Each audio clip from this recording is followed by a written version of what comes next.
ಹಳೆಯ ರೈತರದೇನು ಭೂಮಿದು ಹಣ ತಕ್ಷಣ ಬಿಡುಗಡೆ ಮಾಡಿ ಮಾನ್ಯ ಉಪಮುಖ್ಯಮಂತ್ರಿ ಹೇಳಿದಂಗೆ 59,000 ಪ್ರಕರಣಗಳೇನಿವೆ 10 ಲಕ್ಷ ಭೂಮಿ ಬೆಲೆ ಇದ್ರೆ 10 ಕೋಟಿ ಅವಾರ್ಡ್ ಮಾಡವ್ರೆ. ಹಂಗಂತ ಅನ್ಬಿಟ್ಟು ನಮ್ಮ ಆಫೀಸರ್ಸು ನಮ್ಮ ವಕೀಲರು ಯಾವನ್ನ ಅಡ್ಜಸ್ಟ್ಮೆಂಟ್ ಮಾಡ್ಕೊಂಡ್ಬಿಟ್ಟು ಅಂತ ಅನ್ಬಿಟ್ಟು ನಾನ್ ಕೊಡಕ್ಕಂತೂ ತಯಾರಿಲ್ಲ. ಇದು ಸಾಧ್ಯ ಇಲ್ಲ, ಯಾವ ಸರ್ಕಾರ ಕೊಡಕ್ಕೂ ಸಾಧ್ಯ ಇಲ್ಲ.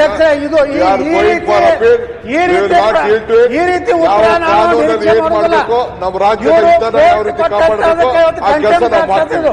ನಾನು ಈ ಅಪೀಲ್ ಆರ್ಡರ್ಗೆಲ್ಲ ನಾನು ಕೋರ್ಟ್ ಹೇಳಿದಕ್ಕೆ ಇವರು ಒಂದ್ ರೀತಿ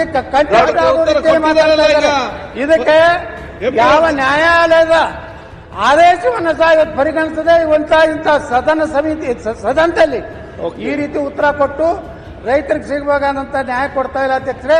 ಅದಕ್ಕೆ ಹೊಸದಾಗಿ ನೀವೇನು ಮಾನ್ಯ ಮುಖ್ಯಮಂತ್ರಿಗಳು ಘೋಷಣೆ ಮಾಡಿದ್ರಲ್ಲ, ಅದನ್ನು 8 ದಿವಸನಾಗಿ ಎಲ್ಲಾ ರೈತರಿಗೆ ಪರಿಹಾರ ಕೊಡ್ತೀರ ಅನ್ನೋಂಥದನ್ನ ಮಾನ್ಯ ಸಚಿವರು ಹೇಳ್ಬೇಕಂತ ನಾವು ವಿನಂತಿ ಮಾಡ್ತೀವಿ. ಮಾನ್ಯ ಅಧ್ಯಕ್ಷರೇ, ಮಾನ್ಯ ಮಂತ್ರಿಗಳು ಮಾತಾಡ್ತಾ ಹೇಳಿದ್ರು ಕೇಂದ್ರ ಸರ್ಕಾರ ನೋಟಿಫೈ ಮಾಡಿಲ್ಲ ಅಂತ ಹೇಳಿ. ಈ ರೀತಿ ಒಂದ್ ನಿಮಿಷ ಉತ್ತರ ಕರ್ನಾಟಕದ ಪ್ರಶ್ನೆ ದಯಮಾಡಿ ಮಾತಾಡಬಹುದು ಮಾತಾಡ್ತೇವೆ. ಅರ್ಧ ಸತ್ಯ ಇಲ್ಲಿ ಇಡಬಾರ್ದು. ಯಾಕೆ ನೋಟಿಫೈ ಆಗಿಲ್ಲ? ಪ್ರಾಧಿಕಾರದ ಆದೇಶ ಏನ್ ಬಂತು ಅದ್ರ ಮೇಲೆ ಮಹಾರಾಷ್ಟ್ರ, ಕರ್ನಾಟಕ, ಆಂಧ್ರ ಪ್ರದೇಶ, ತೆಲಂಗಾಣ ಕೋರ್ಟಿಗೆ ಹೋದು. ಮಹಾರಾಷ್ಟ್ರದ ಆರ್ಗ್ಯುಮೆಂಟ್ ಆಗೈತಿ, ಕರ್ನಾಟಕದ ಆರ್ಗ್ಯುಮೆಂಟ್ ಆಗೈತಿ, ತೆಲಂಗಾಣದ ಆರ್ಗ್ಯುಮೆಂಟ್ ಆಗೈತಿ, ಆಂಧ್ರ ಪ್ರದೇಶದ ಆರ್ಗ್ಯುಮೆಂಟ್ ಇನ್ನೂ ಆಗಿಲ್ಲ. ಆ ಎಲ್ಲ ಆರ್ಗ್ಯುಮೆಂಟ್ ಆದ್ಮೇಲೆ ಕೇಂದ್ರ ಸರ್ಕಾರ ನೋಟಿಫೈ ಮಾಡಕ್ಕಾಗುತ್ತೆ. ಅದಕ್ಕಿಂತ ಮೊದಲು ಹೆಂಗ್ notify ಮಾಡಕ್ಕಾಗುತ್ತೆ?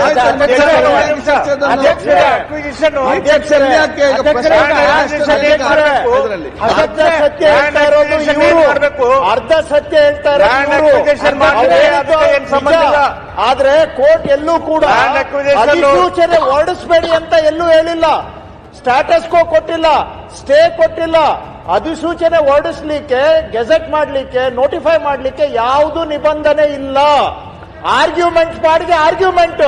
However the award can be is fit to be notified.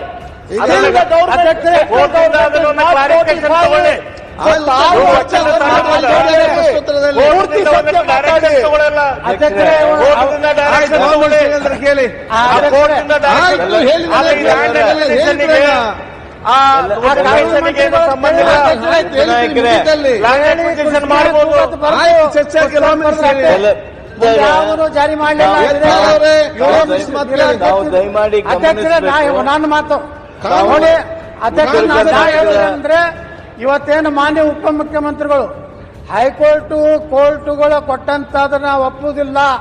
10 ಲಕ್ಷಕ್ಕೆ 10 ಕೋಟಿ ರೂಪಾಯಿ ಮಾಡ್ಯಾರ ಅಂತೇಳಿ ಇವತ್ತು ನ್ಯಾಯಾಂಗದ ಬಗ್ಗೆ, ನಮ್ಮ ರೈತರ ಬಗ್ಗೆ ಅಪಮಾನಕಾರಿಯಾಗಿ ಮಾತಾಡಿದಕ್ಕೆ ನಾನು ಇದನ್ನು ಖಂಡಿಸುತ್ತಾ ಸಭಾತ್ಯಾಗ ಮಾಡ್ತೇನೆ. ಅಶೋಕ್ ಕುಮಾರ್ ರೈ ಮಾನ್ಯ ಉಪನಾಯಕರು ಬೆಲ್ಲದವರು